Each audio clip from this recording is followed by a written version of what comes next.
Hi everyone, आज हम बात करेंगे नेशनल हेराल्ड केस के बारे में, जिसको 2000 करोड़ का स्कैम भी बोला जाता है। अब जानते थोड़ा सा इसकी हिस्ट्री के बारे में। 1930s में जवाहरलाल नेहरू ने 5000 फ्रीडम फाइटर्स के साथ मिलकर एसोसिएटेड जर्नल लिमिटेड कंपनी को फॉर्मुलेट किया था, जिसका क्या काम होता है, जो एक नेशनल हेराल्ड न्यूज़पेपर को प्रिंट करती है। ठीक है, अब आते हैं धीरे धीरे 2008 की तरफ। अब क्या होता है, जो एजीएल कंपनी होती है इसकी हालत बहुत खराब हो जाती है, इस पे काफी लोन्स भी होते हैं। ठीक है, अब इसकी हेल्प करने के लिए जो कांग्रेस है वो उसको 90 करोड़ का लोन प्रोवाइड करती है 2008 में। अब क्वेश्चन ये आता है कि जो कांग्रेस ने उसको 90 करोड़ का लोन प्रोवाइड किया है, क्या वो उसको देने के लिए कैपेबल थी? अब एक एक्ट आता है जिसको बोलते हैं रिप्रेजेंटेशन ऑफ पीपल एक्ट 1950, जिसमें साफ साफ लिखा हुआ है कि कोई भी पॉलिटिकल पार्टी किसी भी कंपनी को कमर्शियल पर्पस के लिए लोन प्रोवाइड नहीं कर सकती है।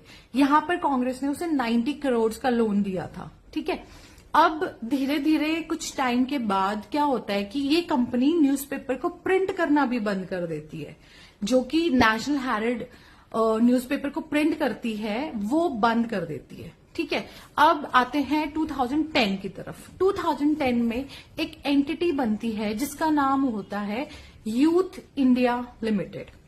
इसको कौन बनाता है?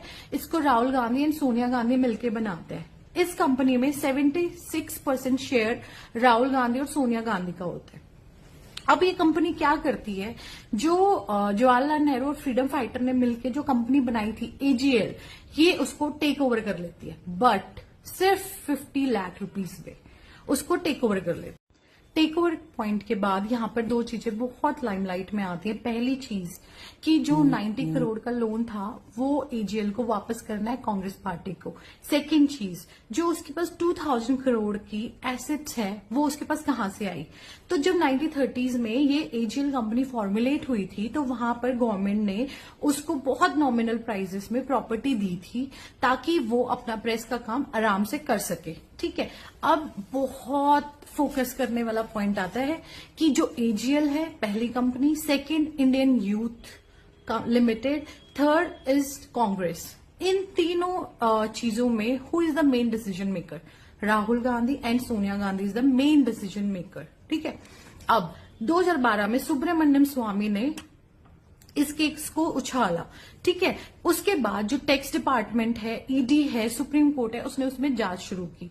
According to Subramanian Swamy there is a trust violation और tax evasion and money laundering. ठीक है, तो यहां पर ईडी, टैक्स डिपार्टमेंट और सुप्रीम कोर्ट क्या बोलता है कि दो चीज है। पहली चीज कि जो 90 करोड़ का लोन है वो पब्लिक डोनेशन और पब्लिक मनी है, ये प्राइवेट कंपनी को कैसे दिया जा सकता है?